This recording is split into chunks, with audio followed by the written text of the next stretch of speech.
اوس چرته وی هندوی و خبره کړي وای ستاسو پیغمبر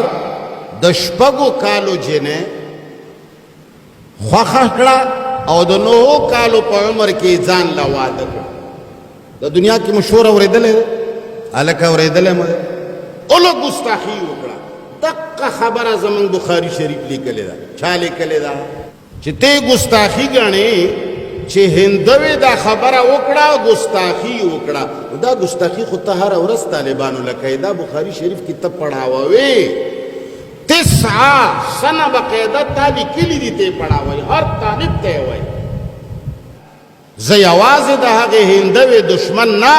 زه د هغه مسلمان هم دشمن یم چې هغه د هغې هندوی په مذهب باندې او قسم می دی په الله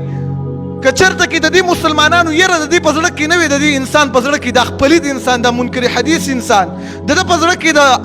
د دې خلکو یره نه وي د الله یره خو د دې په زړه کې اصلا هم نشته دی. قسم دی د امام بخاری رحمه الله ته صحابه کرامو ته العیاذ بالله پیغمبر باندې به د کفر فتوا لګولې ځکه دا په پیغمبر باندې بار بار اعتراضونه کوي بار بار دا منافق لګي دا ګنده خوله زما د نبی صلی الله علیه وسلم په شان کې خوځي لګي الله د دې معتزلی او خبيث انسان د محمد رسول الله صلی الله علیه وسلم سره ورانه ده. دی وجنه د محمد رسول الله صلی الله علیه وسلم په حدیث باندې اعتراضونه کوي. دی وجنه د دې خبيث طریقه ده چې تاسو سره کینی اول بستا د زړه د محمد رسول الله صلی الله علیه وسلم قدر وباسي د نبی صلی الله علیه وسلم خبر بل دا شروع کی چې د نبی صلی الله علیه وسلم عظمت ستاسو زړه کې ورک کیو. دی وجنه چې ور سره کینی نو اول به ته وی چې مړه د محمد رسول الله صلی الله علیه وسلم خو مونږ زکه منو چې مونږ ته الله ویلي ګیندا خو العیاذ بالله منلو ولا نه دی اول دغه خبيث دغه خبرې په محمد رسول الله صلی الله علیه وسلم باندې دغه اعتراض کیو او چې دین رستو فارغ شي بیا د نبی صلی الله علیه وسلم په کورنۍ باندې اعتراض کوي صرف دغه د وجنه چې خلکو ته خو چې د نبی صلی الله علیه وسلم کارونه هغه د دین خلاف او هغه د عقلم خلاف دی العیاذ بالله. لکه وی چې د عائشه رضی الله تعالی عنها سره رسول الله صلی الله علیه د 2 کالو په عمر کې یا د 9 کالو په عمر کې کړي دا وی حالان کې دا د بخاری حدیث دی دا په دې باندې اعتراض کوي زم خلد ما د شخبيسه لعنتی په دې جواب باندې دانه روخیدا چې د محمد رسول الله صلی الله علیه وسلم او داغه په کوروالا ام المؤمنین عائشه رضی الله تعالی عنها باندې اعتراض کړي. پلیدستا او د انډیا داغه ګستاخی په مابین کې هیڅ فرق نشته دی خو هغه لګي د کفر په جامه کې په اسلام اعتراض او په محمد رسول الله صلی الله علیه وسلم اعتراض کوي او ته د مسلمان توپ په جامه کې کیو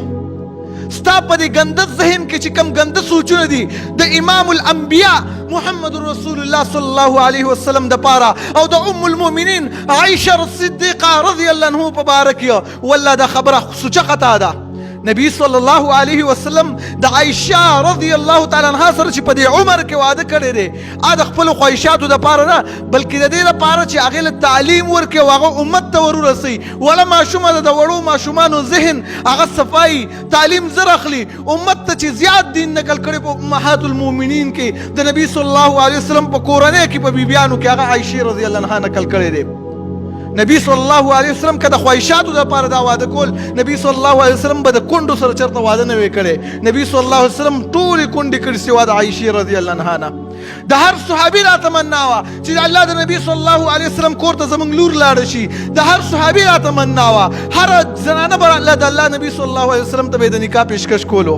خو نبی صلی الله علیه وسلم سره د تعلیم په بنیاد باندې دا کړی دی. دویم الله رب العالمین ولدا په نکاح باندې ور کړی. نبی کریم صلی الله علیه وسلم فرمایي شپې ما خوب لیدلو یو ملک یو فرشته ما تراله او د ورېخمو په کپڑے کې یو صورت بند کړی دی ما چې کله دا غینه لری کړلو ما ته ویل دا تعالی رب العالمین لیکلی د نکاح د پاره چې مخ می کولو کړلو هغه عائشه صدیقه رضی الله تعالی عنها ویل ما ویل ان یکو هذا من عند الله کچرته دا خوب د الله طرف نه یمذه رب العالمین به دا خوب جاری کی یعنی دغه شانتی بکیږي زما واده به د عائشه رضی الله عنها سره کی. صحیح حدیث دی امام بخاری رحمه الله راوړی دی. نو ته ولې په هغه خبره باندې اعتراض کې چې الله رب العزت هم دغه شانتی لیکلی رب العالمین پیغمبر ته دغه شانتی وي چې دا شانتی وکا د الله رب العزت په حکم باندې ته اعتراض کې. دی وجنا امام شیخ عبدالسلام رحمه الله کتاب لیکلی انکار حدیث سے لے کر انکار قرآن تک دا منکرین حدیث به د احادیث نه انکار کوي تر دې پورې چې اخر کې به د الله د خبرونو او د قرآن کریم نه انکار وکړي. او چې الله رب العزت پیغمبر ته یو کار وایي ته ولې په هغې باندې اعتراض کې زما په پیغمبر باندې خوږ پیغمبر باندې ته اعتراض کې ظالمه شرم درله نه درځي دریم عائشہ رضی اللہ عنہ خپل په دې باندې اقرار کړی دی امام ترمذی رحمه الله صحیح حدیث نقل کړی دی چې عائشہ صدیقہ رضی اللہ عنها فرمایي اذا بلغت الجاریه 9 سنین فهي امرأة کله چې یو زنانه یو ماشومه د 9 کالو ته ورسېږي دینه زنانه جوړه شي یعنی دا پیغله شي دیو جن امام شافعی رحمه الله هغه وی سیر اعلام النبلاء کې امام ذهبی رحمه الله د دې دا قول نقل کړی دی او رأيت باليمن بنات 9 يحضن كثيرا ویل ما په یمن کې وکتل چې د 9 کالو جنکې هغې باندې بیماریانې راتللې او هغې پیغلې شوې وي امام ابن كثير رحمه الله په البدايه والنهايه کې وی ان هذا امر متفق عليه بين العلماء ویل دا داسې یو مسله چې د علماو په مابین کې په دې باندې اتفاق دی چا په دې باندې اوسه پورې اعتراض نه دی کړی ولم يذكر عن احد منهم چرته کې ویل د علماو په مابین کې دې چرته د دې خلاف نه ذکر کړی چې علما وایي چې نه د 9 کال نه کمه زنانه به دا به نشي ودولی دا چرته کې نشته او نه به د 9 کالو ودولی شي چرته یو عالم چې هغه الله رب العزت د قرآن او سنت پوهه ورکړی هغه د اعتراض نه دی کړی دا اعتراض چې کوي یهودي کوي نسوارا یې کوي د هغې دا اعتراض کوي شیعګان روافظ کوي دغه شانتې پلیت انسان کوي منکري حدیث کوي کوم چې د احادیث نه منکري هغه شانتې خلک دغه اعتراض کوي عایشه رضی الله عنها په خپله په دې باندې ګویي ورکوي چې یو زنانه یو ماشومه د 9 کالو شي بس دا پیغله شوه دا عمر برابر شول د واده لپاره او تر هغه کې چې اعتراضونه کې ظالم او بیا په پیغمبر باندې اعتراض کې